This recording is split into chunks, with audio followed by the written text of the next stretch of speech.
Bonjour chers auditeurs, chères auditrices. Cette semaine, je vous propose l'épisode avec Sylvie Rousseau sur la colère que nous avions enregistré il y a maintenant 1 an. Cet épisode est pour moi hyper intéressant pour comprendre cette émotion qui est la colère, qu'on a souvent tendance à associer à des choses entre guillemets négatives. Et Sylvie Rousseau nous donne beaucoup d'informations sur comment gérer sa colère, comment apprendre à l'apprivoiser, à la ressentir, à l'extérioriser et surtout à comprendre l'information qu'elle vient nous donner. Parce que chaque information nous donne, chaque émotion nous donne une information. La colère en fait partie. Donc je vous laisse avec cet épisode qui est super intéressant et que j'avais adoré enregistrer. Très bonne écoute, à très vite. Bonjour Sylvie. Bonjour Lénie Rose, merci de me recevoir, je suis vraiment contente de faire ce podcast avec toi aujourd'hui, vraiment. Oui, moi aussi, je suis très contente de parler du sujet dont on va parler aujourd'hui. En plus, tu es la première personne du Canada, que tu étais au Québec exactement, que j'interviewe. Donc, tu es la première personne de là-bas. J'espère que tu es contente. Mais je suis contente. Vraiment de partager avec moi, avec toi, avec les gens de ton pays, mes réflexions sur la colère, ce que mon livre m'a permis d'approfondir aussi. Alors aujourd'hui, on va faire un beau tour d'horizon sur ce sujet fascinant. Ouais.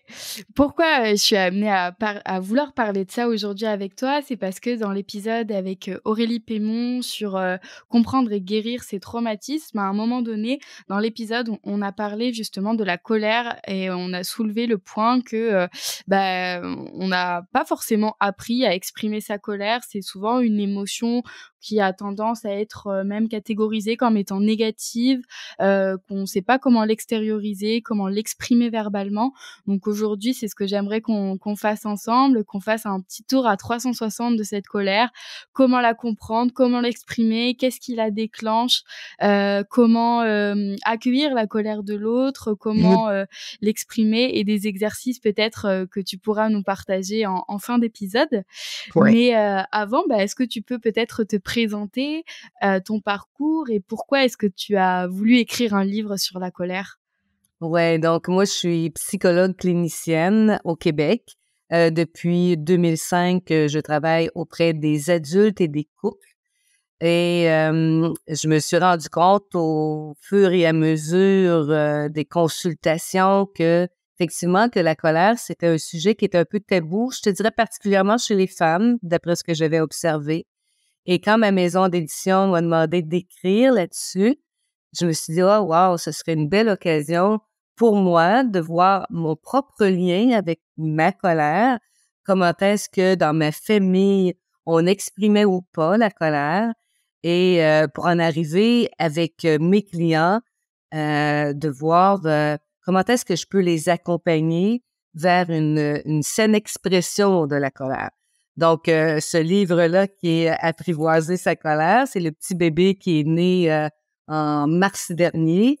Ça m'a vraiment permis, moi, de faire le point avec cette émotion-là dans ma propre vie.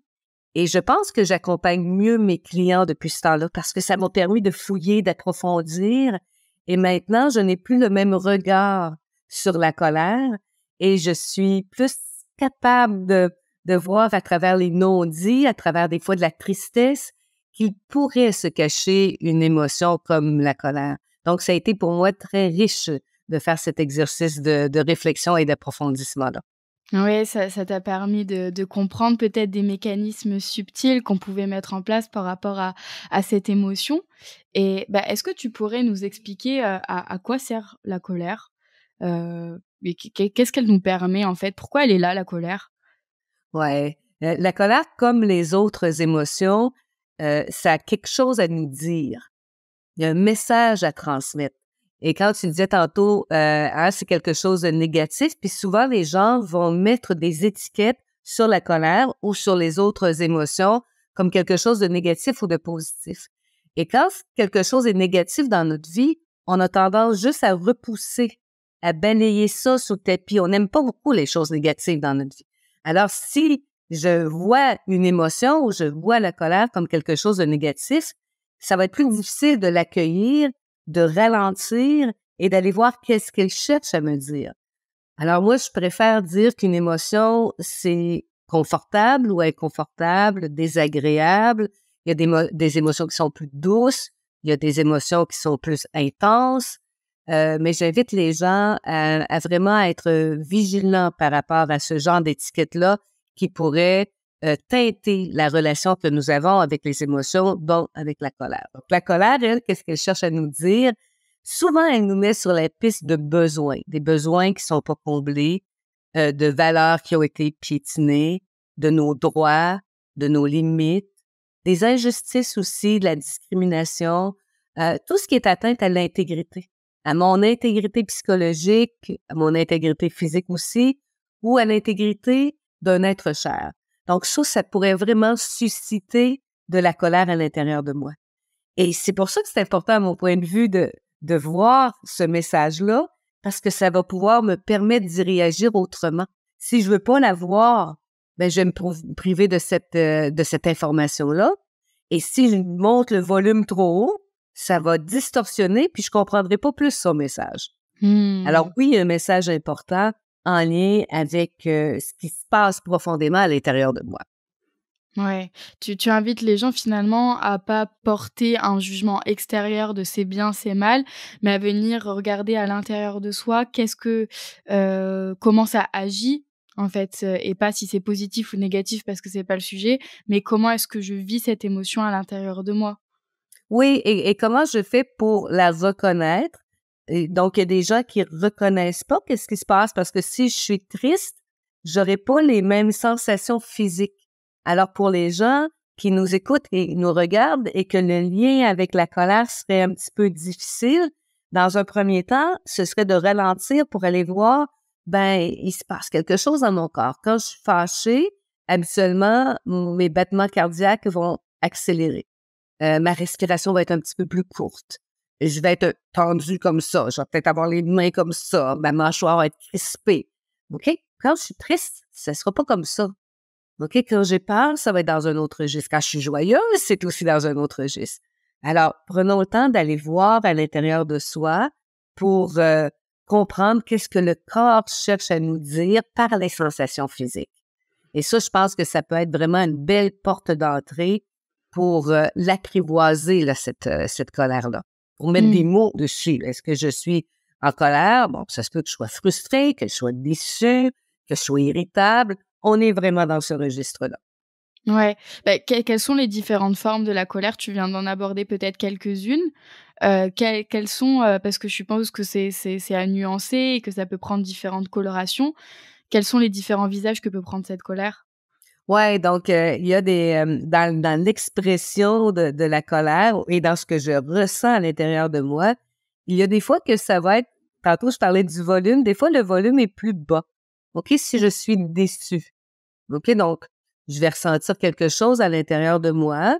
Ça va être important aussi de faire, oh, je suis vraiment déçue. Ah, je suis déçue. Bon, tu sais, on parlait, toi et moi, du livre tantôt qui n'est pas arrivé à temps. Ben, on Oui. est déçus. Ouais. OK, on aurait aimé que ça se passe autrement. Mais dans un premier temps, c'est d'accueillir ça, c'est de voir ça et non pas, oh non, non, tu sais, c'est pas grave, tu sais, on va se débrouiller autrement. Après ça, on peut aller dans la recherche de solutions.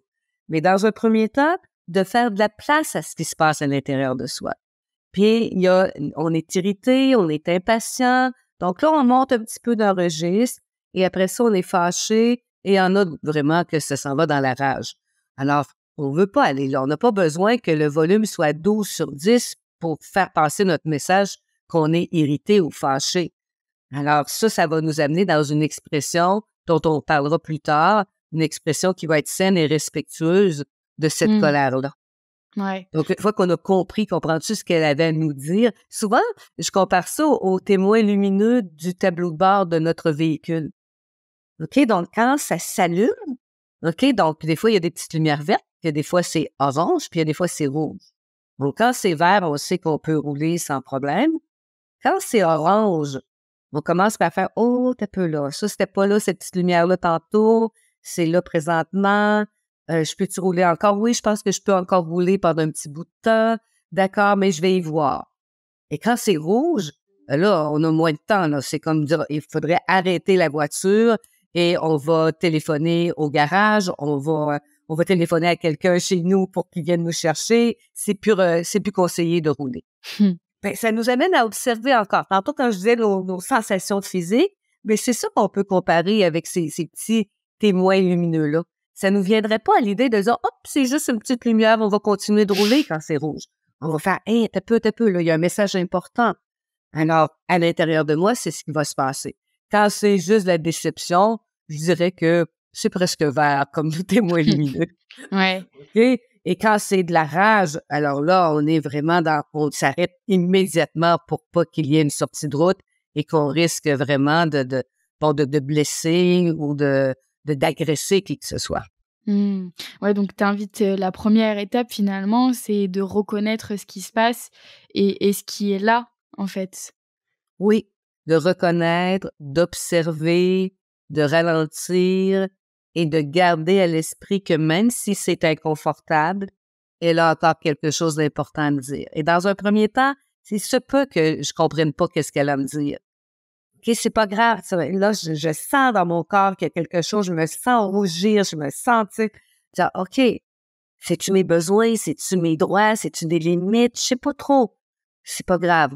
On va continuer de se demander ça, puis à un moment donné, ça va faire, ah ouais, là, moi, là, tu sais, quand on respecte pas mes limites, là, tu sais, quand je dis non, puis que la personne continue d'insister, vraiment, ça met le feu aux poudres. Là, mon tableau de bord s'allume. Tranquillement, on va en arriver à mieux saisir, justement, qu'est-ce qu'elle cherche à nous dire pour pouvoir agir dans notre bon intérêt et aussi dans le meilleur intérêt des autres. Ouais et beh, du coup, tu invites à donc à reconnaître l'émotion, mais est-ce que tu penses que c'est important de la verbaliser dans le sens où, OK, là, on peut sentir qu'on est énervé et le voir, mais est-ce que tu penses que ça peut permettre de vraiment déposer quelque chose, de dire, même si on est tout seul, de dire: «Waouh, là, je suis vraiment en colère» ou «Là, je suis vraiment déçu», voilà?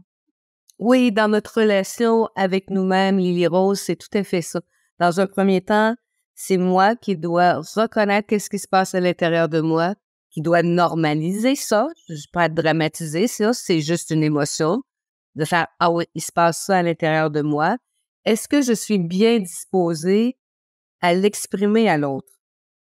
Parce que si ma colère est vraiment très, très, très élevée, et on le verra tout à l'heure dans les moyens, ce sera pas judicieux, OK, de déverser ça sur l'autre. Il y a une différence entre je dépose ma colère et je la lance à la figure de l'autre. Alors, si je vois que c'est trop élevé, on va voir tout à l'heure, ce sera important de ralentir un petit peu ce qui se passe à l'intérieur de moi, de désactiver, cette charge émotionnelle-là. Mmh et donc ça peut être une des manières, en fait, finalement, de commencer à l'extérioriser, le fait de la verbaliser, de mettre des mots dessus et de la voir. Et quels sont les autres moyens de l'extérioriser? Parce qu'on peut le voir, des fois, quand on a un élan de colère, voilà, on a envie d'arracher des têtes, de taper du poing sur la table, d'élever la voix. Quelles sont les manières d'extérioriser et je dirais même d'extérioriser sainement sa colère parce qu'effectivement, frapper quelqu'un, je suis pas sûre que ce soit la meilleure des solutions. Je suis même convaincue que ce n'est pas une solution, taper sur la table et hausser la voix, je suis pas sûre qu'au final ça fasse du bien dans la relation. Donc quelles sont les manières de l'extérioriser finalement cette colère? Ouais, c'est que, étant donné qu'on a dit qu'il y avait une charge émotionnelle, OK, de différents degrés selon qu'on est dans le registre de la déception ou de la colère, si je m'aperçois que je suis vraiment, on entend souvent, je suis rouge de colère, je suis vraiment fâchée, là. C'est comme si la vapeur me sortait par les oreilles. Là, alors à ce moment-là, il va falloir calmer le corps. Et pour calmer le corps, on peut peut-être y aller tout de suite, si tu veux, Lily Rose, avec quelques façons de calmer ça. Ouais. Parce qu'avant d'ouvrir la bouche, il faut que ça descende, comprends-tu, l'intensité. OK? Si je suis encore à 12, à 10 sur 10 de colère, on parle pas. On parle pas parce que là, ça risque de mal sortir. Ça risque justement de blesser les autres. Ça risque, après ça, que je dis, ah, qu'est-ce que je t'allais dire là?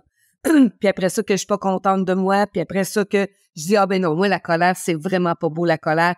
J'aime mieux pas embarquer là-dedans. Et là, tiens, je m'en vais dans l'autre extrémité, puis je la ravale parce que les fois où est-ce que je l'ai exprimé, ça a mal sorti. Alors, on va commencer par apaiser ça. Donc, une façon d'apaiser, c'est on va mettre nos mains sur nos cuisses. On est assis, toi puis moi, et on met juste nos mains, les paumes vers le haut sur nos cuisses. Et on fait juste ça. OK? Et ça va fonctionner. Et pourquoi que ça fonctionne? Des fois, les gens me disent, Sylvie, franchement, là, ça marchera pas, cette affaire-là. OK, donc. Et moi, je dis aux gens, essayez-le. Essayez-le, vous allez voir, parce que si vous avez remarqué, quand vous êtes fâché, c'est rare que vous allez être fâché, assis, comme ça. Ce sera pas comme ça. Vous allez marcher de long en large, vous allez gesticuler, vous allez justement monter le ton de voix. Et OK, donc, si on fait ça comme ça joue un petit tour à la colère. OK, ça fait comme on se calme. OK, donc on fera pas les 100 pas dans la maison. On va juste permettre à notre corps de baisser l'intensité un petit peu pour entendre quel est le message qu'il cherche à nous dire. Donc, et ça, je trouve ça chouette parce que je peux être dans une réunion d'équipe, puis qu'il y a quelque chose qui vient me chercher, je suis déjà assise et je fais juste mettre mes mains comme ça, respirer quand même un peu, ça aide à se centrer et ça va désamorcer. On appelle ça, c'est l'activation physiologique de la colère qui va diminuer. Ou dans une réunion familiale, on est à la table, les esprits s'échauffent un peu, et là, je me sens bouillir à l'intérieur de moi, et je peux, avant d'ouvrir la bouche encore, faire comme, OK, on va commencer par calmer un petit peu l'intensité. À d'autres moments, c'est possible de se lever, et à ce moment-là, on va aller dans la salle de bain, et on va mettre de l'eau froide ici, dans nos mains, nos avant-bras, et on peut s'en mettre aussi dans le visage. Le but est le même, c'est de se saisir pour diminuer cette charge émotionnelle-là. C'est sûr qu'après ça, il va falloir développer d'autres habiletés. Là, c'est pas « je fais ça, puis après ça, je parle plus Oui. ». OK? Je fais ça pour m'assurer qu'une fois que je vais avoir ouvert la bouche, que ça va se faire d'une façon respectueuse de l'autre et respectueuse de moi aussi. Une troisième stratégie que j'utilise souvent avec mes clients, que je leur enseigne de faire, c'est le time-out. Est-ce que tu connais le time-out, Lily Rose? Ça veut dire temps mort, là, on fait une Oui, pause, quoi. un temps d'arrêt. Alors, quand on sent que la colère est en train de s'emparer, tu sais, que c'est fort à l'intérieur de nous, comme on disait tantôt, c'est préférable de ne pas ouvrir la bouche, sinon ça risque d'éclabousser. L'image que je prends souvent, c'est j'ai une bouteille de Coca-Cola ici et que je brasse. OK? Et je suis là et je suis fâchée. Et là, en dedans de moi, là, je me répète des trucs. Et là, ici au Québec, on dit je pompe. Alors là, je suis vraiment très fâchée. Et que j'ouvre le bouchon. Imagine que des dégâts se feraient sur mon ordinateur partout ici. Ce serait collant. Il resterait moins de liquide dans ma bouteille. Et je pourrais pas remettre le liquide, bien sûr, dans ma bouteille après. Pas plus que je suis capable de reprendre les paroles blessantes que j'ai dites sur le coup de la colère, même si je m'excuse après. Alors, on doit attendre que les petites bulles s'apaisent avant d'ouvrir le bouchon. C'est à ça que sert le time-out. Donc, encore une fois, j'observe qu'à l'intérieur de moi, je suis très fortement chargée de colère. Et je dis à la personne, écoute, OK, je suis vraiment fâchée. Tu disais tantôt, mettre des mots. Oui, je suis présentement très en colère et je préfère me retirer pour ne pas que ma colère me fasse dire des choses que je pourrais regretter, pourrais te blesser.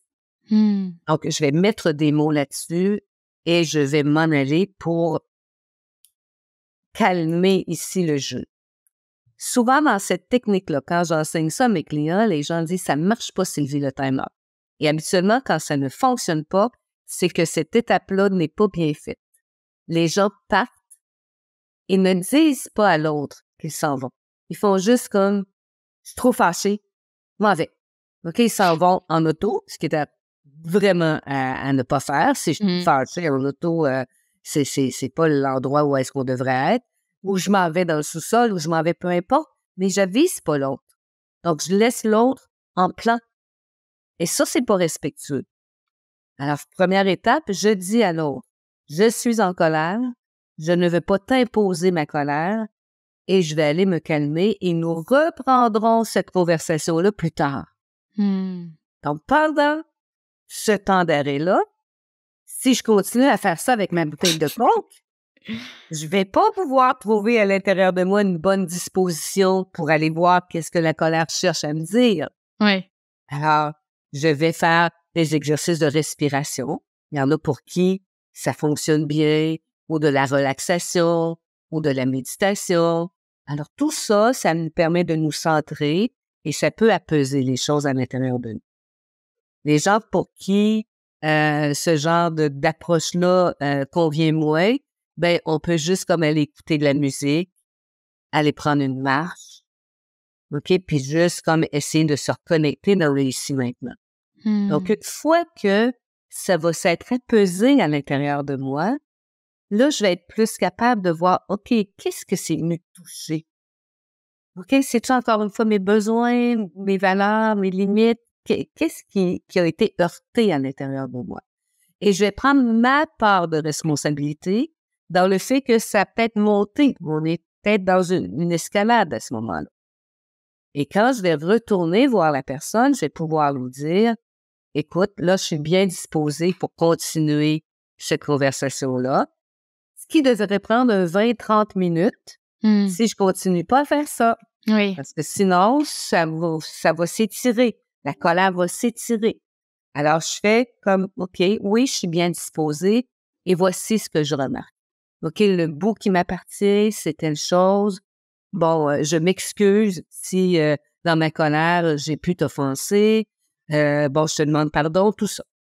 OK, mais il se peut qu'au bout du 20 ou 30 minutes, je sois encore plus calme, mais que ça m'a vidé. Ma bouteille de Coca-Cola a été quand même un petit peu vidée et que je vais dire à l'autre. Je vais dire, écoute, je suis pas bien disposée. Je suis vraiment fatiguée. Ça m'a rentré dedans, cet échange-là que nous avons eu ensemble. Alors, je te propose qu'on reporte ça. Et si je reporte ça, c'est moi qui ai demandé le time-out, c'est moi qui dois revenir dans un délai maximal de 48 heures pour ne pas que ce soit un prétexte pour fuir le dialogue. Et c'est ça le deuxième pépin avec cette technique-là, c'est que les gens, même s'ils avisent l'autre, je vais m'en aller parce que je suis trop en colère, tout ça, je m'en vais me relaxer, essayer de me calmer à l'intérieur de moi, mais il n'y a plus de retour. Fait que naturellement que là, ça fait juste « Ah, mon Dieu, il me semble que ça va bien. Hey, on ramènera pas le sujet.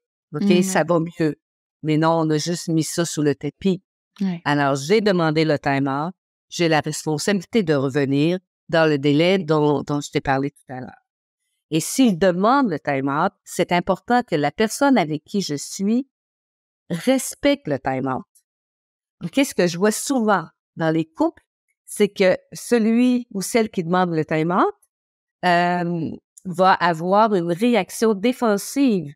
Non, non, non, non, tu me laisseras pas avec ça. Non, non, non, on va pas se coucher sans que ce soit réglé. Hey, non, non, non. OK? Et même talonner, donc l'autre personne fait comme, hey, regarde, j'ai besoin de ce temps-là, je m'en vais cogner à la porte du sous-sol, il est dehors ou elle est dehors, puis je m'en vais dire, hey, t'as-tu fini de réfléchir? Wow! Occupez-vous de vos émotions, laissez l'autre s'occuper de ses émotions. Parce que quand on est réactivé comme ça, là, ici, le préfrontal, il fait plus bien son travail. C'est là qu'on a tendance à vouloir argumenter, puis non, puis garde, puis moi, c'est comme ça que je vois ça, puis c'est moi qui ai raison, puis on ne pourra pas trouver une issue favorable. OK? Parce que le préfrontal, qui est chargé de la résolution de problèmes, puis de la recherche de solutions et tout ça, il est dépassé à ce moment-là. Donc, c'est pour ça qu'on a besoin de ce temps d'arrêt-là pour aller faire le point à l'intérieur de nous. Et après ça, amener une discussion qui a plus de chances d'être constructive. Ouais. Alors, vois-tu, il y a des stratégies qui sont de très court terme, comme mettre nos mains sur nos cuisses, aller passer de l'eau dans le visage. OK? Donc, ça court-circuite, ça vient désamorcer. Mais la partie qui nous amène à aller voir ce qui se passe à l'intérieur de nous, elle est essentielle. C'est bien beau que nos petites bulles se soient calmées, mais après ça, je dois comprendre qu'est-ce qui a mis le feu aux poudres de cette façon-là. Oui, c'est passionnant et je trouve génial, tout ce processus que tu as amené parce personnellement, j'arrivais vraiment à projeter la situation et à voir, 2 personnes en colère, l'une qui dit: «Allez là, stop», qui allait faire son tour et cetera et là où tu as mis le doigt aussi sur quelque chose d'important, c'est qu'effectivement, après avoir demandé ce temps de pause, l'idée, ça va pas être de ruminer, j'imagine, toute l'histoire et de dire: «Oui, mais elle m'a mis vraiment en colère» et du coup, d'entretenir cette colère. Toi, tu invites à prendre ce temps, mais justement pour venir la regarder, soit avec soi, voir qu'est-ce qui a été touché à l'intérieur de nous, peut-être, l'apaiser à travers de la respiration ou s'apporter de la douceur envers soi-même, donc de la compassion, de l'empathie finalement envers soi. Est-ce que peut-être, ouais, ça peut être intéressant, si c'est une embrouille qu'il y a pu y avoir avec 2 personnes et qu'on prend ce temps de pause, est-ce que peut-être en parler des fois avec une personne tierce, si on sent qu'on est trop en ébullition et qu'on rumine et qu'on n'arrive pas à gérer cette émotion, est-ce que tu penses que faire appel à un moment à quelqu'un pour, aider, vis-à-vis de cette colère, ça peut être bénéfique aussi? Oui, tout à fait. Si on est avec quelqu'un de neutre, quelqu'un en qui on a confiance et qu'on est en train de verbaliser, hein, donc je m'entends le dire à voix haute, je mets des mots, puis il y a des fois que ça devient éclairant.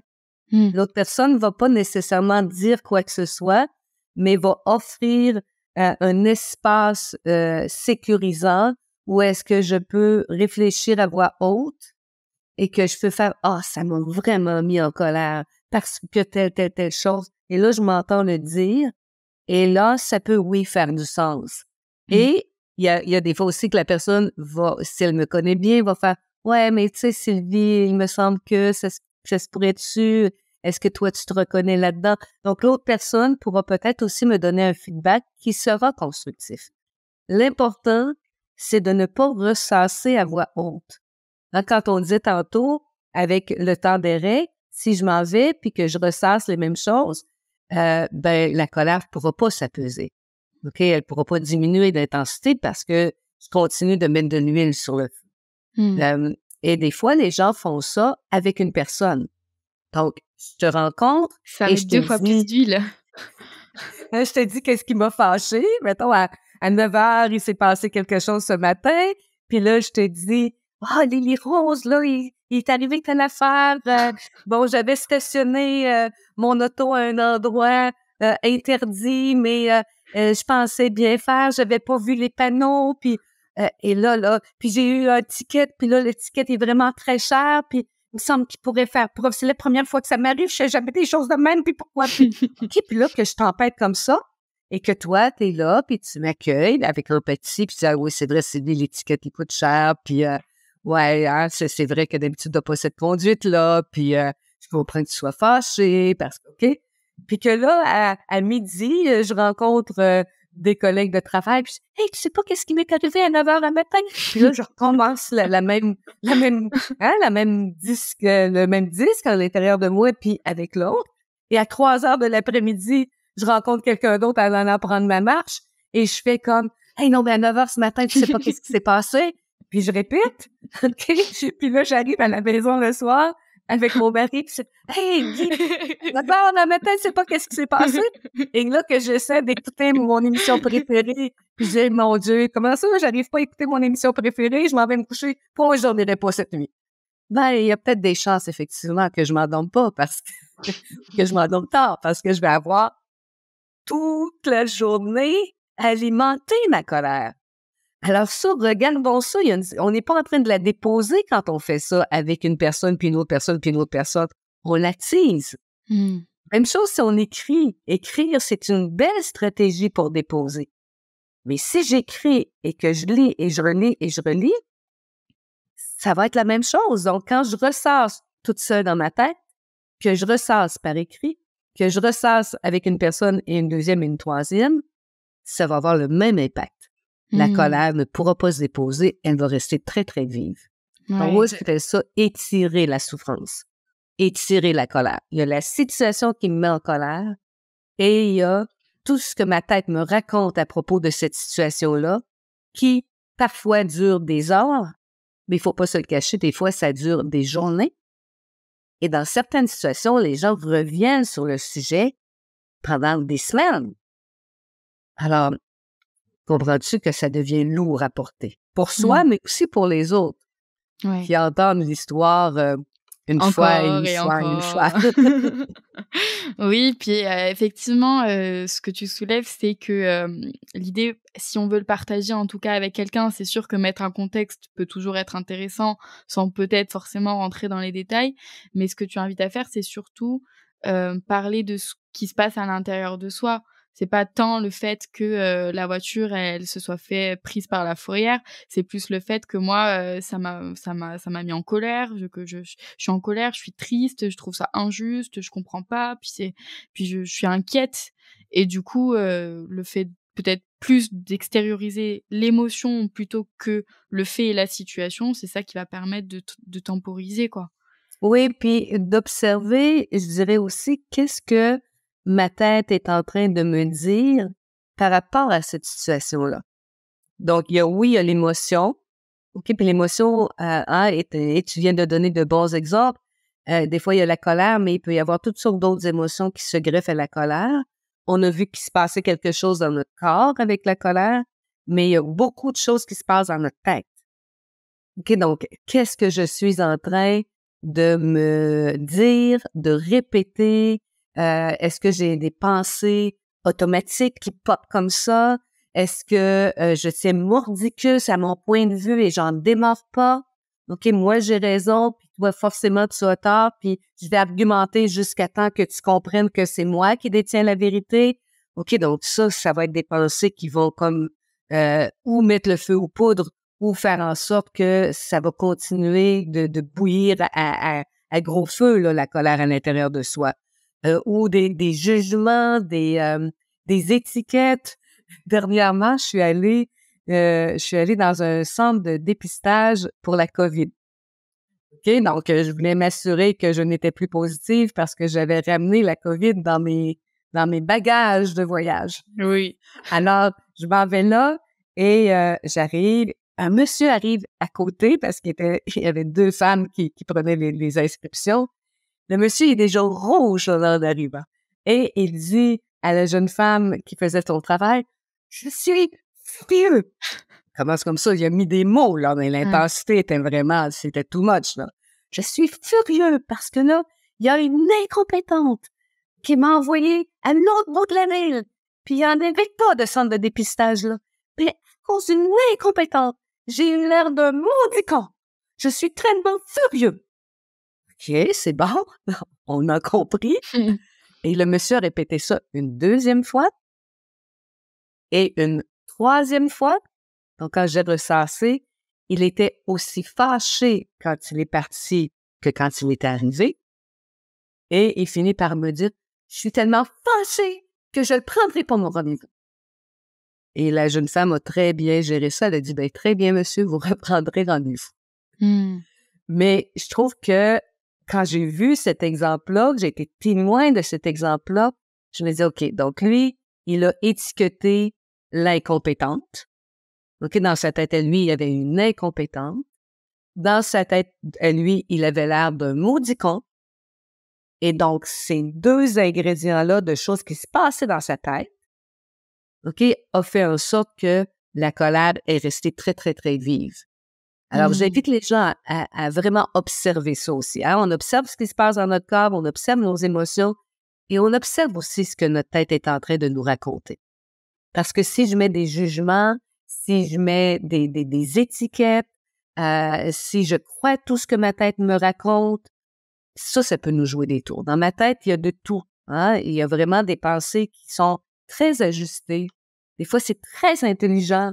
OK, je me dis, wow, hey, ça va m'aider à résoudre tel problème. Puis, oh, wow, ça, hey, c'est vrai, il faut que je tienne compte de ça. Puis, ça m'aide vraiment à avoir des objectifs, puis à poser des actions en direction de ces objectifs-là. Il y a de ça dans ma tête, il y a de ça dans ta tête. Et il y a de ça dans la tête des gens qui nous écoutent et nous regardent. Mais dans nos têtes, il y a aussi des choses qui ne tiennent pas la route. Il y a du bizarroïde des fois dans notre tête. Ouais. Moi, des fois, les gens me disent « Hey, Sylvie, j'ai jamais dit ça à quelqu'un. » Puis là, ils disent « Oui. » Et là, ils me disent une pensée erronée ou une pensée comme déformée ou quelque chose de même. Puis là, ils attendent ma réaction que la psychologue va dire « Eh oui, ça va pas bien dans votre tête. » Puis je fais juste accueillir ça. Puis je leur dis « Ben, ce genre de distorsion-là, on appelle ça des distorsions cognitives, des choses que notre tête propose comme pensée, mais que c'est un petit peu bizarre. » Je dis, ben, il y en a chez 99 points, je sais pas trop quoi, chez les gens. OK, des trucs que tu fais, ben, OK, c'est juste une pensée qui est bizarre, je la laisse passer, je m'y accroche pas. OK, c'est pas la pensée qui est un problème, c'est que là, je commence à prendre ma pensée, puis je la regarde tout bord, tout côté, puis là, que je pense que je suis pas normale, ou que ça veut dire ceci, ou que ça veut dire cela, puis c'est une pensée. OK, donc quand elle est utile, un des mots-clés que j'invite les gens à retenir, est-ce que c'est utile? Quand mes pensées sont utiles pour avancer dans la vie, pour aller dans le sens de mes objectifs, pour donner du sens à ma vie, pour solutionner des problèmes comme j'ai tantôt, j'achète. Mais quand c'est des pensées qui nous amènent un peu n'importe où, OK? C'est comme, c'est pas vrai ou pas vrai. À une certaine époque, est-ce que c'est vrai, faux? On fait pas l'avocat du diable avec les pensées. Pas dans mon livre à moi. OK? Donc, il y a des gens qui font ça, puis c'est correct. Mais dans mon livre à moi, c'est comme, OK, on va plutôt voir, est-ce que ça m'aide? Est-ce que cette pensée-là m'aide à passer une bonne journée? Est-ce que cette pensée-là, OK, est utile dans ce que je suis en train de faire aujourd'hui? Et avec la colère, c'est ça aussi. Quelles sont les pensées qui nourrissent, qui alimentent la colère et les pensées qui m'aident à faire la part des choses? Ouais. Bah, pour, rebondir sur cette histoire, du monsieur, dont tu nous as parlé, qui était furieux, quand il est arrivé, quand il est reparti, mais que tu nous as dit la dame avait vraiment bien accueilli ça. Comment réagir face à une personne justement qui est en colère face à nous? Parce que ça peut être impressionnant des fois, parce que la voix elle monte, l'attitude est sèche, bah, comment, nous, quand on la reçoit, parce que c'est pas agréable de recevoir de la colère envers quelqu'un, comment la recevoir de la m dans la meilleure des postures possibles? Ouais. C'est que si la colère n'est pas offensante, OK, que la personne monte le ton de voix, parce que si je suis fâchée, possiblement que mon ton de voix sera pas le même. Parce que si je te dis tout de suite, « Oh, Lily Rose, je suis assez fâchée », je suis pas sûre si tu vas entendre que je suis fâchée. Tu vas avoir entendu mes mots, mais tu vas pas avoir entendu comment ça résonnait à l'intérieur de moi. Mmh. Alors que si je te dis, « Hey, Lily Rose, je suis vraiment, mais vraiment fâchée, là. Il est arrivé telle chose, là. » Vois-tu, je suis pas en train de crier après toi, je suis pas en train de t'insulter, mais tu vois que mes sourcils sont un peu comme ça, puis que ma voix est un peu plus intense. Donc c'est correct. Il y a une différence entre affirmer sa colère d'une façon calme et ferme, justement, et vraiment de la déverser et de l'exploser. Alors, si quelqu'un devant vous explose de colère, moi, je vous dirais, ne restez pas là. OK? Donc, le time-out, c'est le temps. Son préfrontal fait pas bien son travail. OK? Donc, moi, je resterai pas là à recevoir des insultes. Je resterai pas là à recevoir son mépris. Je resterai pas là à recevoir, bon, ses étiquettes. Et même si c'est pas dirigé à mon endroit, là, ça peut être par rapport à ce qui se passe dans le monde, par rapport à l'économie, par rapport à la politique, par rapport à la religion. Mais si ça devient rigide, comprenez-vous, puis que la personne essaie tu sais, qu'il n'y a pas un dialogue, essaie juste de m'imposer quelque chose, on peut le dire. Dire, écoute, moi, dans cette intensité-là, présentement, je suis pas à l'aise. Je vois que t'es en colère, puis à la limite, je peux comprendre que tu es en colère. Je ne veux pas dire que je suis d'accord. Je ne veux pas être d'accord ou pas d'accord avec son émotion, mais je peux comprendre selon ta façon de voir les choses que tu es en colère. Mais pour moi, c'est trop intense à ce moment-ci. Alors, je vais raccrocher si je suis au téléphone ou je vais quitter. Encore une fois, hein, le principe du timer tantôt, je vais quitter et on se reparlera plus tard. OK? Donc, quand c'est cette intensité-là, s'il y a une fin de non-recevoir, si finalement c'est un monologue, OK? On n'est pas en train d'échanger, il est juste en train d'essayer de me rentrer quelque chose de force dans la tête ou dans la gorge, donc je reste pas là. Mais si c'est comme une colère qui est saine, qui est affirmative, peut-être que ça va générer quelque chose d'inconfortable à l'intérieur de moi, mais je vais, à ce moment-là, essayer de faire de la place, de faire de l'ouverture par rapport à ça. De dire, OK, je vois que tu es fâché. OK, qu'est-ce que ça touche en dedans de toi? Tu sais, s'il y a une place au dialogue, et j'ai l'impression que là-dedans, vraiment, tes valeurs ont été bafouées, ça se peut-tu? OK, donc, on joue pas à la thérapeute avec la personne, mais on peut quand même proposer quelques pistes et de faire comme, OK, ben, je suis pas tout le temps à l'aise quand je reçois ça, mais oui, je peux comprendre, OK? Parce que moi aussi, à certains moments, ça a été bafoué, mes valeurs. Fait que je Mmh. comprends à quel point, des fois, que c'est fâchant quand ça arrive. Fait que là, on est dans l'accueil. Hein? Tantôt, tu parlais de l'accueil, de la compassion. Ben, on est plus là-dedans. On est dans accepter que l'autre puisse vivre de la colère parce que j'accepte que moi aussi, je puisse vivre de la colère. Et accepter, des fois, les gens me disent, oui, mais accepter, Sylvie, là, moi, je veux pas accepter n'importe quoi dans la vie. Ben, accepter, moi, je suis d'accord aussi, on n'accepte pas n'importe quoi dans la vie. OK, mais et accepter, ça veut pas dire que je vais pas m'affirmer, que je vais jeter l'éponge, que je vais, tolérer n'importe quoi. Accepter, ça veut juste dire, c'est ça qui est là. Hein? Pour nos étiquettes de tantôt, c'est ni positif, ni négatif, ni bien, ni mal. C'est juste là. Mmh. Donc, présentement, il y a de la colère qui est là. Est-ce que je peux aller voir à l'intérieur de moi qu'est-ce que la colère de l'autre suscite? OK? Parce que si moi, j'ai tendance à ravaler ma colère, il se peut bien que la colère de l'autre fasse en sorte que, oh là là, moi, je me permets pas ça dans ma vie, puis que ça devienne dérangeant parce que l'autre monte un petit peu le ton de la voix, et que moi, je me permets pas ça. Et si je me permets pas ça, c'est important d'aller voir est-ce qu'il y a des peurs. OK, j'ai-tu peur du conflit? J'ai-tu peur de pas être aimé? J'ai-tu peur d'être rejeté? J'ai-tu peur de décevoir? J'ai peur de quoi? Souvent, il y a des peurs dans le fait de ravaler la colère. Fait que Mmh. si je suis très, très mal à l'aise avec la colère de l'autre, d'aller le voir qu'est-ce que ça touche à l'intérieur de moi, quand la colère est bien ajustée. Et si ma colère a tendance à être explosive, puis que l'autre a une colère ajustée, ça se peut que ça fasse monter quelque chose à l'intérieur de moi.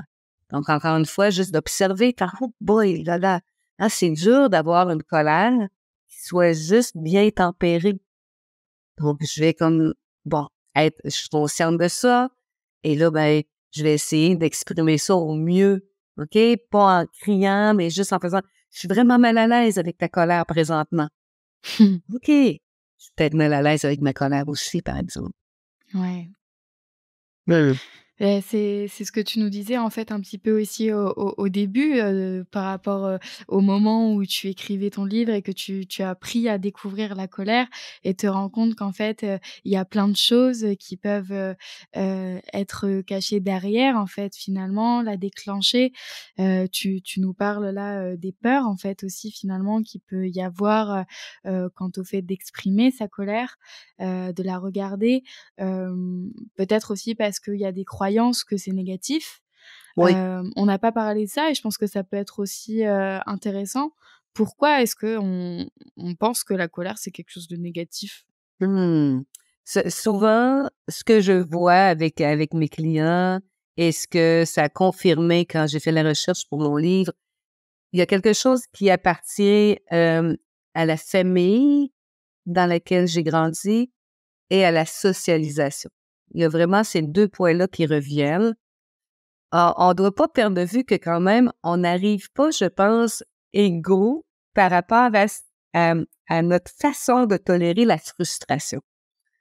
Alors, quand on a on a eu des enfants ou qu'on voit des petits bébés autour de nous, on voit qu'il y a des bébés, quand ils ont faim, quand ils ont froid, que quand ils veulent être pris, ça la frustration est grande et le bébé a de la misère à tolérer, OK, puis c'est un bébé, donc oui, on doit répondre aux besoins, mais dans sa façon d'exprimer ça, il y en a pour qui, là, la frustration est exprimée très, très, très, très fortement, déjà tout petit.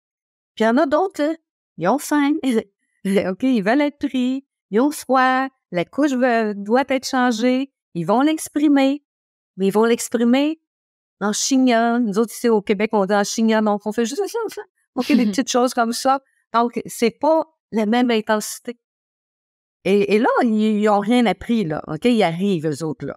Fait qu'il peut y avoir ça dans notre bagage, OK? Quelque chose qui, en partant, dans notre lien avec la frustration, on n'est pas toutes et tous à la même place. Ceci étant dit, on a quand même nos modèles dans la famille. On a des modèles de personnes qui sont capables d'affirmer leur colère, qui mettent des mots, comme on disait tantôt, puis qui vont faire comme tu as le droit d'être en colère. C'est correct que tu sois en colère.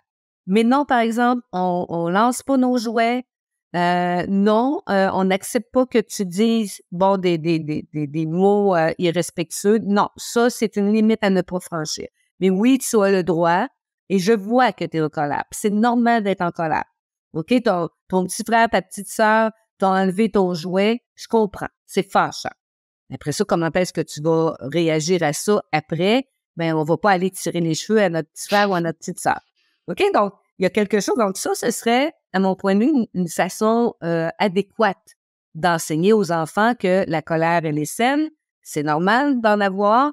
On doit l'exprimer, mais on réagit pas n'importe comment. Alors que dans d'autres familles, c'est comme c'est pas beau, la colère. Et là, c'est là le lien avec la socialisation. Plus chez les filles, puis tu me diras si c'est comme ça aussi dans ton pays, Lily Rose, mais nous autres, ici au Québec, c'est encore comme ça, même si ça tend à changer, heureusement. Mais c'est comme si la colère des femmes s'était associée à, les hormones, c'est son syndrome prémenstruel, est en ménopause, elle a l'air vraiment d'une hystérique. Tu sais, puis donc dans une réunion d'équipe, si la femme lève un peu le ton de voix, puis fait comme « Hey, non, moi, ça fait pas mon affaire », mon Dieu, ça s'en va encore là. OK, alors que l'homme va avoir des comportements aussi face au même sujet, qui va s'indigner, qui va s'offusquer, puis lui, il va avoir du caractère. Puis la femme, elle, ça va faire comme mon Dieu, qu'est-ce qu'il prend donc? Ouais. OK, donc on a encore ça.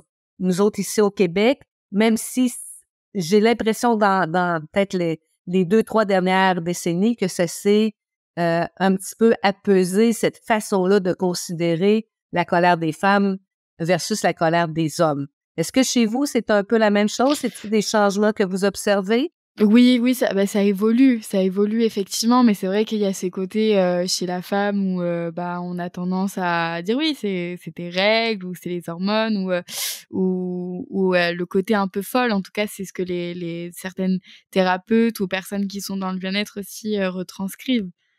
Effectivement, puis même, par rapport aux manières de réagir face aux bébés garçons et aux bébés filles. Alors de moins en moins, mais je sais qu'il y avait une étude qui avait été prouvée comme quoi, les parents vont avoir moins tendance à réagir face aux pleurs des bébés garçons que face aux pleurs des bébés filles. Faut être beaucoup plus alerte et le garçon va dire: «Oui, mais ça va le forger, ça va ci, ça va ça», alors que pas du tout, hein. Mais ça tend à changer, mais voilà, c'est pas encore tout le monde, c'est pas encore acté, mais on est quand même vachement en train d'évoluer sur le sujet, en tout cas. Ouais, et il peut rester ça, parce que moi, je vois des jeunes femmes de 20 ans, de 30 ans, que leur lien avec la colère est encore teinté de ça. Et dans certaines familles, c'est pas que ça a été dit que la colère, c'est pas beau. C'est juste qu'ils ont pas vu une maman ou une grand-maman ou une tante mettre des limites et faire non. OK? Donc, c'était pas... Donc, c'est le modèle. Des fois, c'est ce qu'on a entendu, mais des fois aussi, c'est le modèle. Donc, quelque chose qui heurte les valeurs, qui heurte, les besoins, les limites, et que la personne dit rien pour pas faire de tempête, pour pas, être rejetée et tout ça. Fait que, donc ça peut teinter. Et si la fille prend le chemin de la tristesse, c'est un chemin qui est souvent plus accepté que le chemin de la colère. Alors ça, c'est important pour les femmes qui nous écoutent de faire comme quand je pleure. OK, je suis vraiment triste? Ou y a-t-il quelque chose qui me fâche finalement puis que ça a pris ce chemin-là? Puis des fois, il peut y avoir un mix, un mélange de peine et de colère. C'est pas tout le temps pur, cette affaire-là. Mais déjà, de se poser la question de... OK? Et pour les petits garçons, t'en parlais tout à l'heure, les petits bébés puis les petits garçons, eux autres, ils ont grandi dans « OK, tu fais ta place, toi, là, puis tu te laisses pas intimider, puis si ça fait pas ton affaire, ben garde, c'est bien correct. » OK? Donc, puis oui, c'est correct de prendre sa place et de pas se laisser faire. Il y a une façon de le faire encore une fois. Donc, si le petit garçon ou la petite fille grandit dans un environnement où est-ce qu'il y a un ou l'autre des parents qui est explosif, ben ça se peut qu'il y en ait un des deux qui prenne le modèle explosif et l'autre fait « Eh, mon Dieu Seigneur, hey, j'en ai vu tellement, du dégât face à ça dans ma famille, ben moi, au lieu, tu sais, de risquer la tempête, je vais aller dans ma chambre. » Fait qu'il y a des fois qu'il y a des choses qui ont été révélées comme ça parce que l'expression de la colère n'a pas été faite de façon respectueuse. Et des fois, ça a fait peur. Et on parle pas de la violence, on parle vraiment juste de la colère, que ça a fait peur.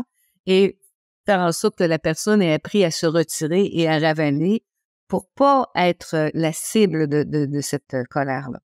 Donc oui, moi, je pense qu'il y a, au-delà de comment est-ce qu'on arrive quand on est, les modèles de la maison, de la famille, les modèles de la société qui peuvent encore une fois influencer notre lien avec la colère. Mmh. Et tu as soulevé 2 choses, que j'aime beaucoup. La première, c'est qu'effectivement, des fois, on a une émotion et elle en cache une autre. Personnellement, ça m'est déjà arrivé d'être, en colère. Et une fois que cette colère a été, exprimée et désamorcée, au final, je touche de la tristesse. Donc une émotion peut en cacher une autre, finalement. Et Oui. la deuxième chose, c'est la violence. C'est vrai que colère et violence, parfois, les gens ont tendance à l'associer.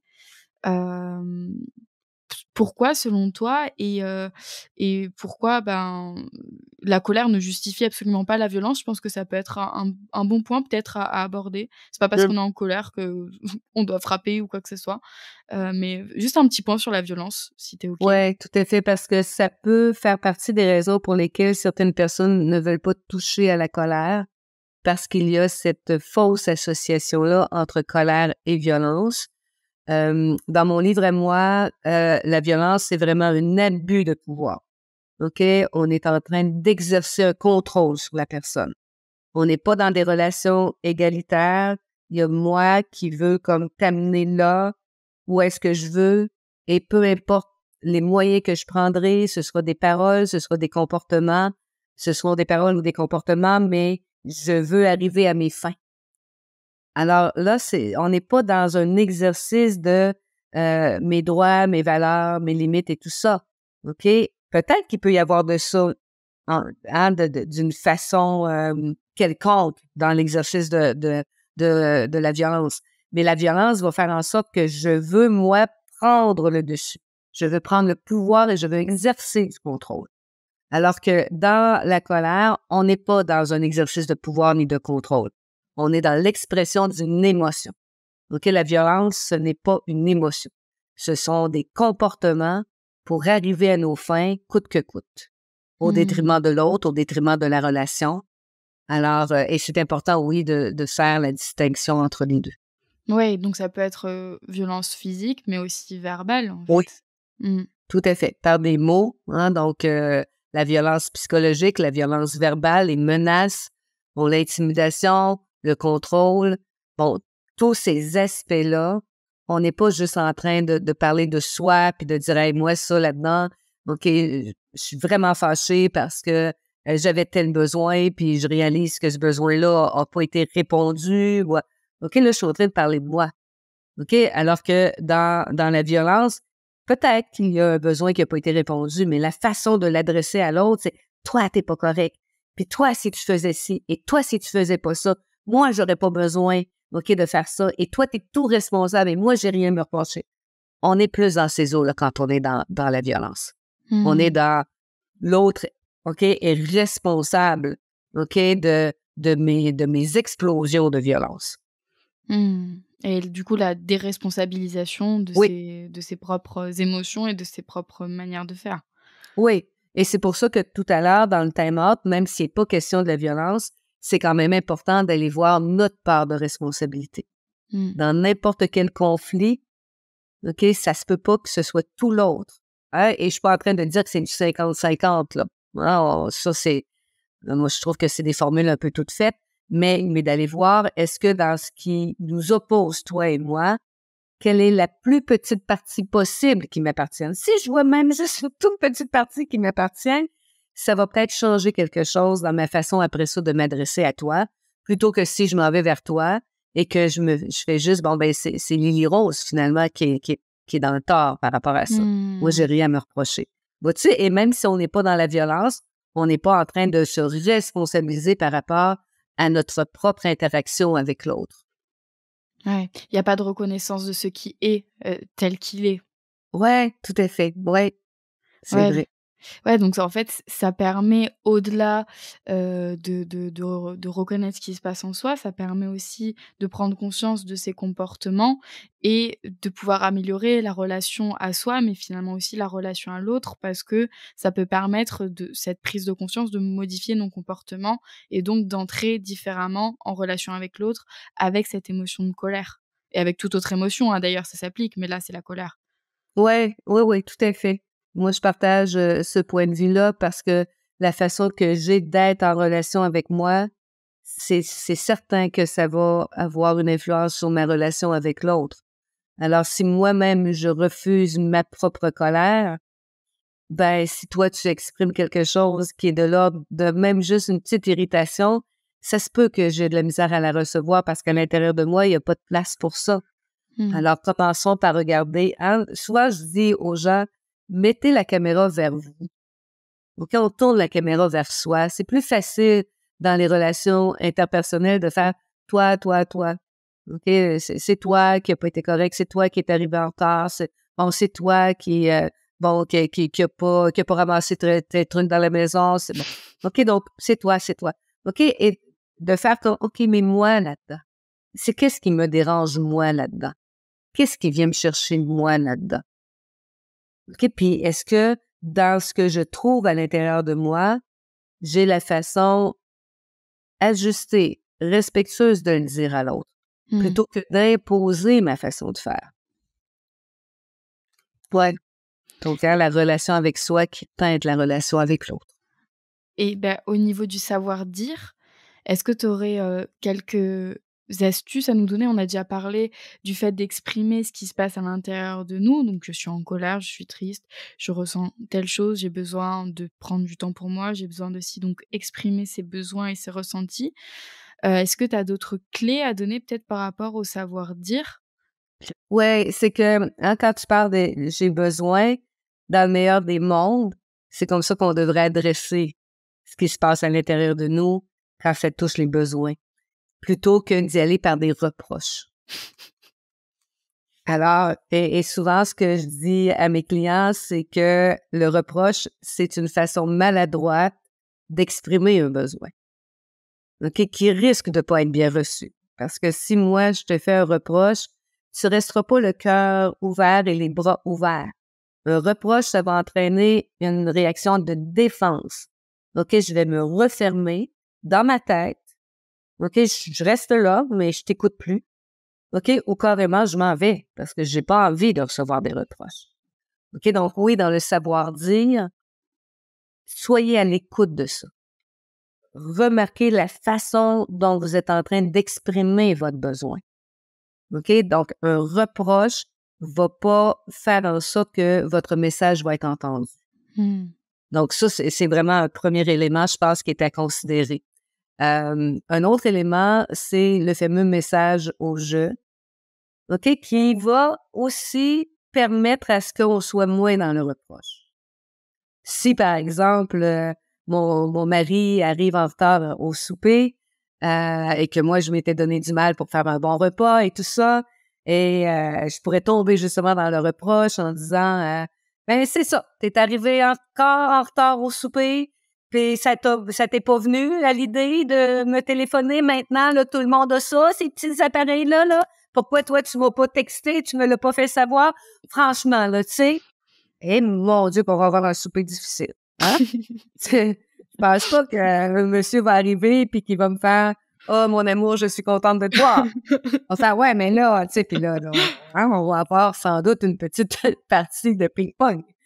Alors si je veux parler de moi, J'allais voir en dedans de moi. Avant encore de pouvoir d'ouvrir la bouche, qu'est-ce que ça a créé? J'étais peut-être inquiète. Il m'a pas donné signe, j'étais peut-être inquiète. OK? J'étais peut-être déçue parce que j'avais préparé un bon souper, puis moi, j'aurais aimé ça, avoir un petit moment intime avec lui, puis que là, il arrive pas. OK? Donc, si je trouve ça, je suis inquiète et déçue, mais je vais pouvoir lui dire, et ça veut pas dire que je vais avoir le sourire jusque-là. OK? Donc, je suis quand même fâchée. OK? Donc là, ça arrive, hein, les fêtes, ça arrive, 3/4 d'heure après l'heure qu'on avait convenu. Ça crée à l'intérieur de moi beaucoup de déception. OK? Parce que j'avais besoin, tu sais, de passer un temps de qualité avec toi. Puis là, mon repas est refroidi. Donc, je suis vraiment déçue. Ensuite, puis je vais avoir une petite phase de déçu. Fait que quand l'autre prend une petite phase de déçu, on accueille, encore une fois, on fait pas, ben voyons, toi, arrête de t'en faire avec ça, c'est pas si grave que ça, tu vois bien, je t'en vis encore, il n'y a pas eu d'accident. Accueillir. Je suis pas obligée d'être d'accord avec l'émotion de l'autre, on en a parlé tantôt. Mais de faire comme l'empathie, ça aussi, t'en as parlé, Lily Rose. Je vois que t'es déçu, mon amour. T'aurais aimé ça que j'arrive en retard, je vois que tu t'es donné du mal pour faire un bon repas. Oh, merci d'avoir fait ça. OK, on va prendre un petit temps si tu veux. OK, je comprends que tu sois déçu, mais on peut-tu quand même se faire un bon moment ensemble ce soir? Plutôt que d'étirer, hein, moi j'appelle ça épaissir la sauce. On vient là-dessus, puis t'es en train de souper, puis dire en tout cas, j'espère que la prochaine fois que tu vas m'appeler, non, on lâche le morceau. OK, ça a été dit. Pas besoin de revenir dessus. OK, fait que ça, oui, le message en jeu, je parle de moi. Et pas je trouve que t'es retardataire. OK, je trouve, et j'ai un je, mais je trouve, là, c'est pas une émotion, ça. Je suis déçue, ça, c'est une émotion. Ouais. OK, donc d'être calme, d'être ferme. Et moi, je vous dirais de vous entraîner dans des petites affaires de la vie de tous les jours. OK, à nommer ce qui se passe en dedans de vous. Quand il y a un client qui prend votre place dans une file d'attente, OK, êtes-vous là juste en faire comme ça? OK, puis de ravaler, ou vous vous tournez vers la personne puis dire excusez monsieur, mais j'étais là avant. OK, c'est une façon, ça, d'apprendre à prendre sa place, à exprimer au fur et à mesure. Parce que si je le fais pas, là, il arrive le client, qui a pris ma place, puis il y a quelqu'un qui m'a coupé la route, en m'en allant à la maison, puis j'arrive, puis il y a 3-4 paires de bottes dans l'heure d'entrée, et là, ça fait comme mon verre se remplit, et là, il suffit d'une petite étincelle, et OK? Parce que des petits riens comme ça, hein, il y a ce qui se passe dans ma tête, mais il y a aussi l'extérieur qui peut des fois aussi susciter de la colère à l'intérieur de moi. Mais si je dépose au fur et à mesure, ça a plus de chances d'être moins explosif. Ouais. OK? Puis ça a plus de chances que ça reste pas pris à l'intérieur de moi.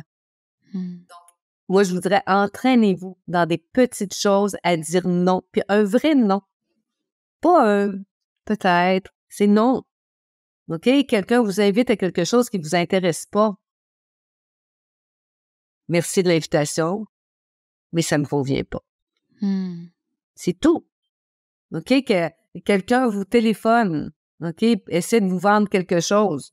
Vous n'en avez pas besoin. Allez-vous rester comme ça pendant une demi-heure à dire « Ah ouais, vous vendez, vous, un traitement pour les pissenlits. J'en ai même pas de terrain, j'ai juste un balcon. OK, ouais. Non! Non, monsieur, j'ai pas besoin de ce traitement-là. Merci beaucoup. Au revoir. » OK, on coupe. On reste pas là. Ouais. OK? Donc, ça en est des choses qui remplissent notre verre. OK? J'ai passé une demi-heure avec un représentant d'un produit dont j'ai pas besoin. Ça m'a mis en retard pour le souper. Les enfants sont tannants. Et là, hop, tiens, mon verre se remplit. Donc, on dépose au fur et à mesure les choses calmement, mais fermement. Écoutez votre ton de voix. OK? Si je suis pas contente, je vais pas avoir un petit ton comme ça. Je peux monter un petit peu mon ton de voix. OK? Mes yeux seront pas contents, c'est correct. Je vais pas sourire, c'est correct. Parce que sinon, ça n'envoie pas des bons messages. Donc ça, c'est encore une fois l'acceptation de la colère. Si je vois que la colère, c'est une émotion comme une autre, qu'il y a quelque chose à me dire, ben je vais pas essayer de l'abrier de toutes sortes d'affaires. Ouais. Et j'aime beaucoup ce que tu apportes dans le savoir-dire qui, prend en compte le savoir exprimer ce que je ressens et aussi apprendre à recevoir, les ressentis de l'autre. Effectivement, pour dans la méthode RE qui est une méthode de communication non violente, Oui, dans les règles du savoir-dire, il est question, voilà, d'exprimer les choses en jeu, de qu'est-ce que je ressens moi, dans dans mon émotion. C'est vrai que si, par exemple, je sais pas, on avait quelqu'un et qui fait jamais la vaisselle et qu'on aimerait qu'il fasse plus la vaisselle, arriver et lui dire: «Ouais, tu fais jamais la vaisselle» et cetera. En plus, le risque, c'est que le problème, il essaye de trouver un moment pour prouver que si, en l'an 86, il avait fait, la vaisselle une fois et donc c'est pas vrai, il la fait pas jamais et du coup, on risque de se perdre même sur le fond du problème, à essayer de trouver quand est-ce que c'est la dernière fois qu'il a fait la vaisselle, alors que en fait, ce qu'on veut nous, c'est qu'on aimerait qu'il fasse plus et le truc, ça peut être juste d'exprimer, de dire: «Voilà, je me sens fatiguée peut-être de faire la vaisselle, j'aimerais que tu m'aides peut-être dans les tâches ménagères» et à ce moment-là, c'est beaucoup plus fluide. L'autre, il est moins dans un mode défensif, comme tu disais et beaucoup plus dans l'accueil et aussi tout le travail, ça peut être aussi d'apprendre à accepter ce que l'autre nous exprime. À partir du moment où il est pas agressif, où il exprime juste sa vérité et ses difficultés, c'est de reconnaître peut-être tout simplement en répétant ce qu'il vient de dire, avec empathie: «Ah ouais, là, tu es vraiment fatigué de faire ça», et de si on s'engage à faire quelque chose, évidemment le tenir, mais voilà, juste, apprendre à donner, à recevoir. Je trouve que c'est pour l'avoir expérimenté en tout cas, d'apprendre à bien exprimer ce qu'on ressent, ça fait toute la différence en tout cas dans la relation, vraiment. oui, puis on en arrive à faire une demande. Mmh. Ou est-ce que tous les 2 ans, on explique dans la communication non violente, c'est que je vais exposer les faits, je vais parler de l'émotion qui me rattache bien souvent à un besoin, puis après ça, je vais faire une demande qui est négociable. Donc, j'impose rien, mais j'essaie de trouver un terrain d'entente où est-ce que tous les 2, on va trouver, quelque chose qui va être mutuellement satisfaisant. Mmh. Donc, quand je suis dans une relation où est-ce que cette ouverture-là est possible, ben, je trouve ça génial parce que là, oui, on parle de soi, puis l'autre est capable d'entendre, puis on va finir par trouver quelque chose de gagnant-gagnant au lieu Mmh. d'être dans une espèce de joute de gagnant-perdant. Mais Ouais. lorsque je me retrouve avec un interlocuteur qui est rigide, là, ça devient un petit peu plus difficile. Fait que donc ça, j'ai la technique du disque rayé que je propose souvent à mes clients, pas d'une façon généralisée parce que ça fait vraiment pas des conversations qui sont chouettes. Mais quand j'ai de la misère à m'affirmer, je m'affirme et que mon interlocuteur continue d'essayer de m'imposer quelque chose ou de me demander quelque chose et ça a pris tout mon petit change pour dire non, puis il continue de cogner à la porte. À ce moment-là, c'est la technique du disque rayé. Donc moi, quand j'étais jeune, on avait des micro-sillons qu'on appelait ça des 33 tours, des vinyles. Mmh. OK, puis là, les vinyles reviennent à la mode et ils sont colorés, ils sont plus jolis que quand j'étais plus jeune. Mais quand j'étais, ado et que mon vinyle était endommagé, il y avait une petite scratch. OK, là, c'était tout le temps le même petit refrain qui répétait. C'était toujours la même chose, mon disque était brisé. Si je voulais avoir le reste de la chanson, je devais peser dessus et tiens, oups, il repartait, puis là, j'étais correct. Alors, avec des gens qui sont rigides, qui sont pas ouverts, on utilise cette technique-là. C'est-à-dire, mettons que mon frère me demande une somme d'argent pour rembourser sa carte de crédit. OK? Puis c'est un gros montant et que ça me convient pas. OK? Parce que oui, j'ai des économies, mais j'ai prévu, moi, de gâter les enfants à Noël ou de partir dans le sud l'hiver prochain, donc ça me convient pas. Ça fait qu'il me demande ça et là, je répète, hein, pour lui montrer que j'ai bien entendu. Tu aimerais ça, Germain, que je te prête tel d'argent pour rembourser ta carte de crédit, mais ça me convient pas. C'est tout, OK? Donc, j'ai affirmé quelque chose, je l'ai pas insulté, puis à ce moment-là, je suis même pas fâchée. Je suis juste un petit peu comme, fébrile à l'intérieur de moi parce que j'ai pas l'habitude de m'affirmer. Bien des gens arrêteraient là. Dire: «OK, oui, c'est correct, Sylvie», tu sais? Mais là, Germain, lui, il fait: «Ben voyons, comment ça que tu veux pas me passer de l'argent? Tu me l'as dit l'autre fois, là, que tu avais un petit coussin pour tes au cas où, OK? Puis pour tes petits-enfants, puis ton voyage. Tu me feras pas à croire que moi, ton frère, c'est pas plus important que ton petit voyage dans le sud l'hiver prochain. Un petit peu de chantage affectif qu'on reconnaît là-dedans. Mmh. Donc, je ne mords pas avec ça. OK? Donc là, en dedans de moi, ça peut commencer à ce que la colère s'installe. Je vais juste faire, Germain, j'ai entendu ta demande, tu aimerais que je te passe l'argent pour rembourser ta carte de crédit, mais ça ne me convient pas. Vois-tu? Donc là, on voit que la voix est un peu plus soutenue. OK? Puis là, hop, il revient à la charge. Il dit, ouais, mais moi, je t'ai déjà aidé dans ma vie. OK? Rappelle-toi de telle place, telle place, telle place, telle chose, ou est-ce que moi, je t'ai rendu service? Et là, c'est le temps du retour d'ascenseur, puis tu veux pas? Et je serais tentée de lui répéter toutes les autres fois, ou est-ce que moi aussi, je lui ai rendu service? Mais non, je rentre pas dans la justification. Je fais juste dire, écoute, Germain, OK? J'ai vraiment entendu ce que tu me demandes, mais ça me convient pas. OK? Je ne me justifie pas. Parce que si je me justifie, ça ouvre la porte à ce que l'autre personne trouve des arguments supplémentaires pour me faire changer d'avis. Alors ça, cette technique-là, on utilise ça pour affirmer calmement et fermement, 2 mots-clés dans l'expression de la colère, on est calme et on est ferme, notre point de vue, sans déroger de qu'est-ce que nous autres on veut. Lui, il a cette demande-là, mais c'est pas moi qui suis responsable de sa carte de crédit. Je peux avoir de l'empathie, encore une fois. Dire, je peux comprendre que s'il y a un gros montant à rembourser puis qu'il ne rembourse pas, qu'il va être dans le pétrin. C'est pas ma responsabilité. Mon intention, ce n'est pas de lui nuire. Ça, c'est aussi un mot-clé selon moi. Mon intention, c'est pas contre l'autre. Mon intention, c'est pour moi, pour respecter moi, qu'est-ce qui est important pour moi à ce moment-ci. Fait que si moi, j'ai fait des économies de peine et de misère pour gâter mes petits-enfants ou pour mon voyage dans le sud, ben pour moi, je préfère l'utiliser comme ça. OK? Mais je vais faire attention de pas trop expliquer avec quelqu'un qui a de la misère à rester en ouverture. Ouais, pas rentrer dans des justifications. Ouais, les justifications, c'est rarement une façon adéquate de maintenir notre point de vue. Et là, à ce moment-là, il se peut que la colère monte de plus en plus à l'intérieur de moi, puisque je donne une justification, l'autre essaie de me faire changer d'avis, et là, je donne une autre justification, et là, ça pourrait monter en escalade. Ouais.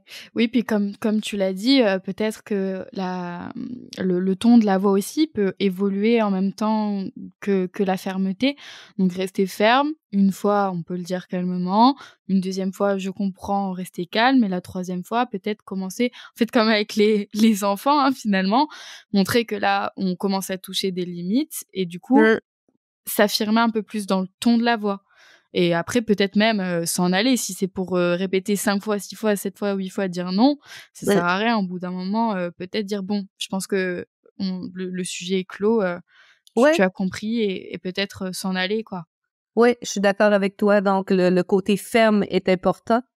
Puis une fois qu'on l'a dit 2, 3 fois, dire oui, écoute, Germain, pour moi, et tu le dis très bien, Lily Rose, pour moi, le sujet est clos maintenant.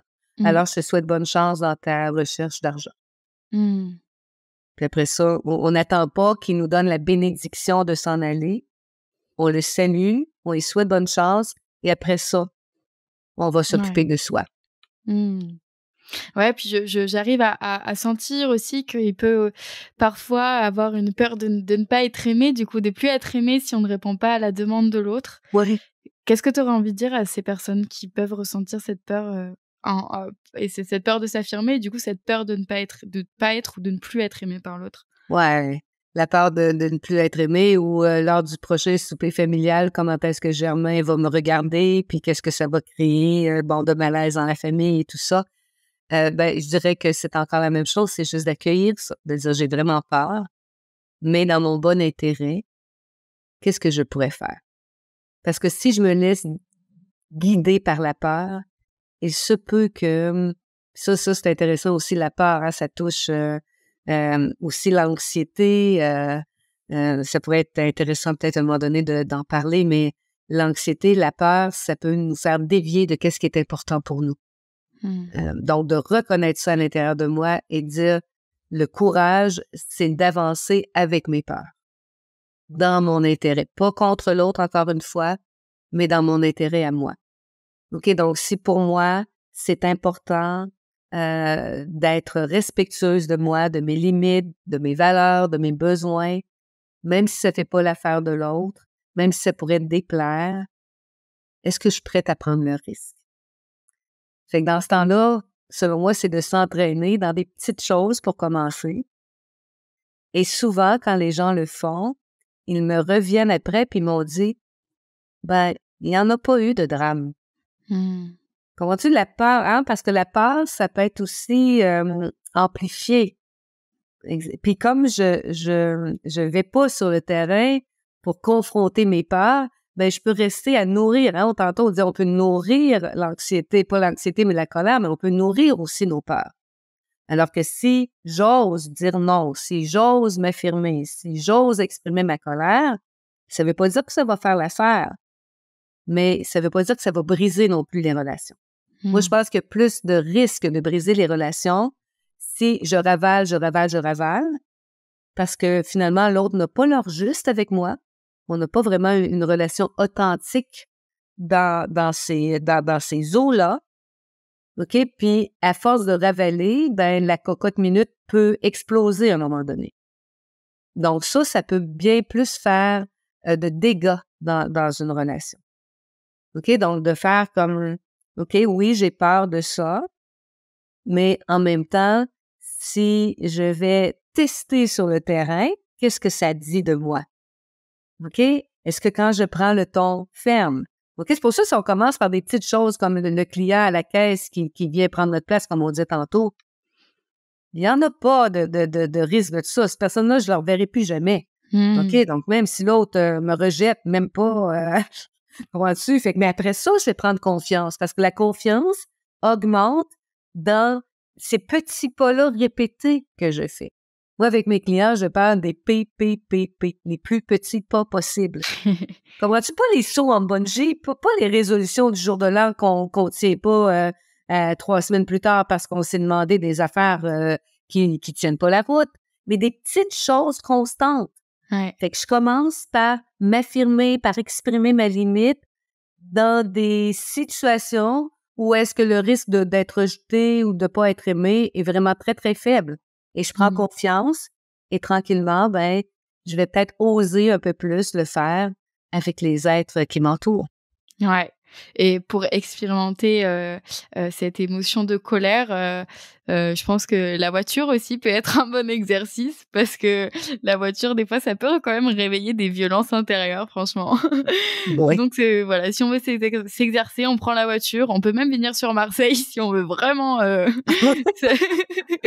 on veut vraiment y aller dans la colère. Mais oui, effectivement, donc c'est dans des petits moments du quotidien, quoi. Oui. Commencer par là. Oui, puis encore une fois, de voir qu'est-ce que ma tête est en train de me raconter. Quand tu prends l'exemple du bord de la circulation, donc c'est vraiment inconfortable, ça peut être très irritant, mais ça va être un passage obligé. Alors, si je fais, je sais pas, une demi-heure, 3/4 d'heure, 1 heure dans la grosse circulation, ce sera irritant sans doute, mais ça peut être très, très désagréable si je passe mon temps pendant cette heure-là à faire Ouais. OK, puis de voir l'autre personne en avant qui m'a coupé la route, puis que de voir qu'il s'avance pas, puis de voir qu'est-ce que les gouvernements font, qui mettent pas plus d'autoroutes plus larges. On va passer un mauvais moment.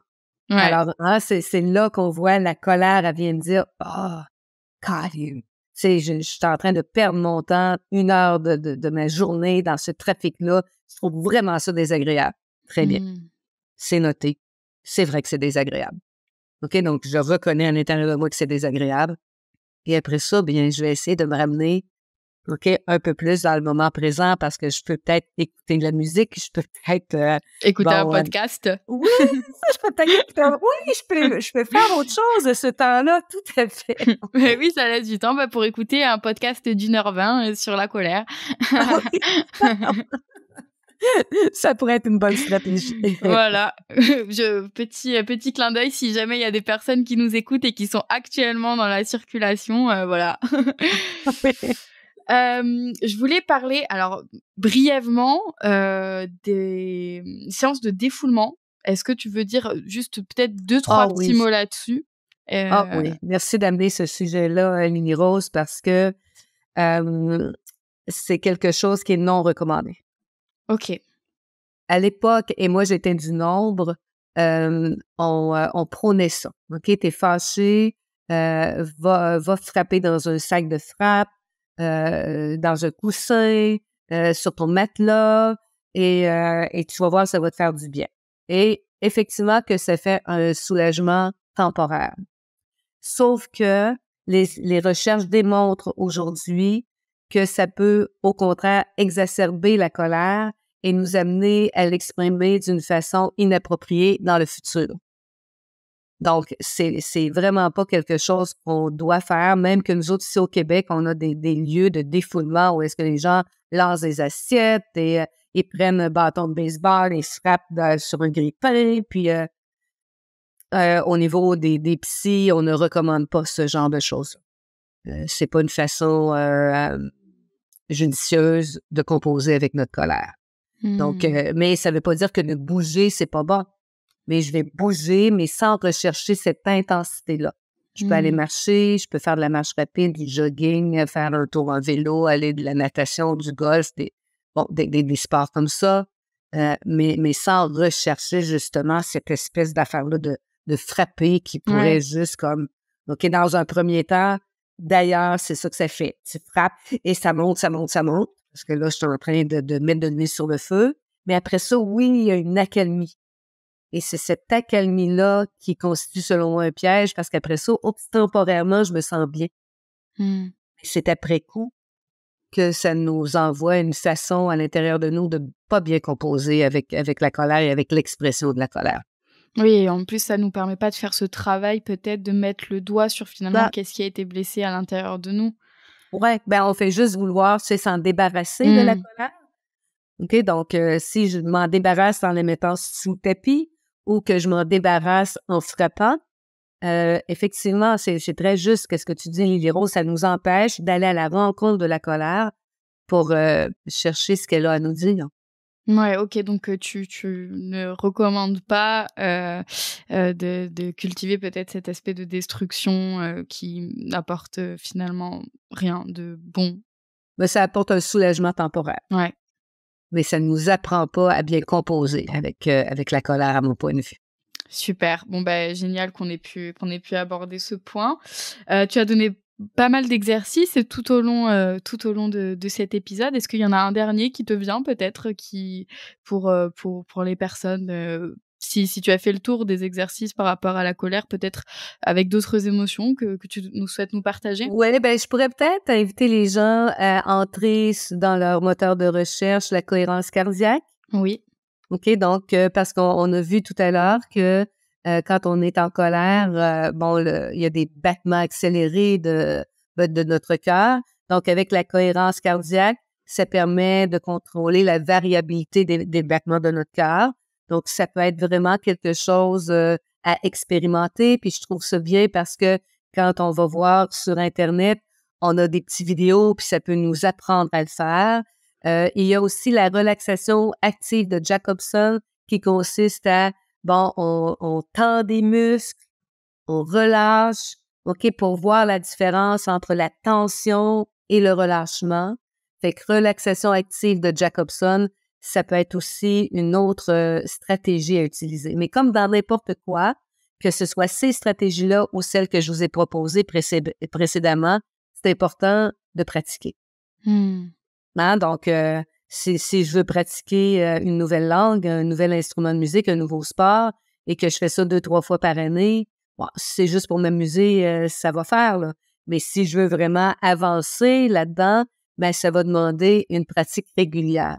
Donc, ce que je vous invite, les gens à la maison ou dans l'auto ou que vous soyez en train d'écouter ce podcast, c'est vraiment de prendre une stratégie pour commencer, et de pratiquer cette stratégie-là. On ne met pas tout ça en place en même temps, ça ne tiendra pas la route. Une chose qu'on pratique à répétition, et je vous invite aussi à vous réjouir des stratégies que vous utilisez déjà, OK, qui ont fait en sorte que votre lien avec la colère, vous dites « Ah, mais ça, je le fais déjà ». Donc, de reconnaître les pas que vous avez faits, de reconnaître ce que vous avez déjà mis en place. Pour moi, c'est important de ne pas voir juste la route qui reste à faire, mais la route qui a été faite et de s'en réjouir. Super. Très intéressant. Donc, plein de choses à mettre en place. Au niveau des ressources aussi, donc il y a ton livre «Apprivoiser sa colère». Oui. Est-ce que tu as d'autres ressources peut-être à partager aux personnes? Un documentaire, un film qui exprime peut-être bien, la colère, un documentaire, un podcast? Ouais, Un hey, c'est une bonne, ben, moi, quelqu'un que j'aime beaucoup qui vient de votre, de votre pays, c'est Christophe André, oui. qui est un psychiatre, mais qui est beaucoup dans la pleine conscience. Et même si Christophe André ne parle pas nécessairement tout le temps juste de la colère, il parle de cet accueil-là de ce qui se passe à l'intérieur de soi. Alors, allez voir, si vous connaissez pas Christophe André, allez sur YouTube, allez voir des petites capsules pour justement muscler votre capacité d'accueillir qu'est-ce qui se passe à l'intérieur de vous. Et en faisant ça, ben, ça va être plus possible aussi d'accueillir la colère. Et un autre auteur de chez vous que j'aime beaucoup, c'est Thomas D'Assembourg sur la communication non violente, parce qu'on est aussi dans justement accueillir l'émotion, de voir à quoi elle est rattachée pour en arriver, comme on disait tantôt, à faire des demandes qui sont négociables et qui risquent d'arriver à des ententes mutuellement satisfaisantes. Alors, quand on s'entraîne à faire ça, moi, je pense que ça peut aider vraiment à améliorer notre relation avec nous-mêmes, avec l'autre et aussi avec la colère. Même si autant d'Archambault que André ne parle pas spécifiquement de la colère, malgré que d'Archambault, j'ai déjà vu des vidéos auxquelles il avait vraiment consacré à ce sujet-là. Mais je pense que ça peut vraiment enrichir votre relation avec vous et avec les autres. Ouais, je plus sois. J'ai une dernière question que j'utilise pour clôturer mes épisodes. C'est, pour toi, c'est quoi une terre happy? Ah! Moi, quand j'ai entendu ça la première fois, j'ai trouvé ça très évocateur comme titre du podcast. Puis après ça, bien sûr, comme je suis psychologue, je me suis dit « Hey, c'est la thérapie ». Elle fait référence à de la thérapie en faisant ça.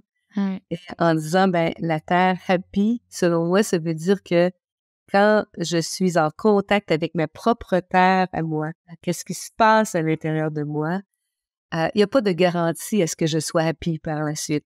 Il n'y a pas de garantie de toute manière dans la vie. Mais je pense qu'on a plus de chances de s'en aller vers quelque chose qui va être plus doux. OK? Ou est-ce que ma relation avec moi et avec les autres soit plus empreinte de compassion et d'autocompassion? Top. Ben, merci beaucoup Sylvie, c'était vraiment passionnant de t'écouter sur, ce sujet-là. Merci beaucoup, Lily-Rose, de m'avoir accepté dans ton podcast et d'avoir pris contact avec moi pour qu'on puisse échanger ce sujet-là. Ça a été fort enrichissant pour moi. Merci beaucoup, à très vite. À très vite. Au revoir. Au revoir.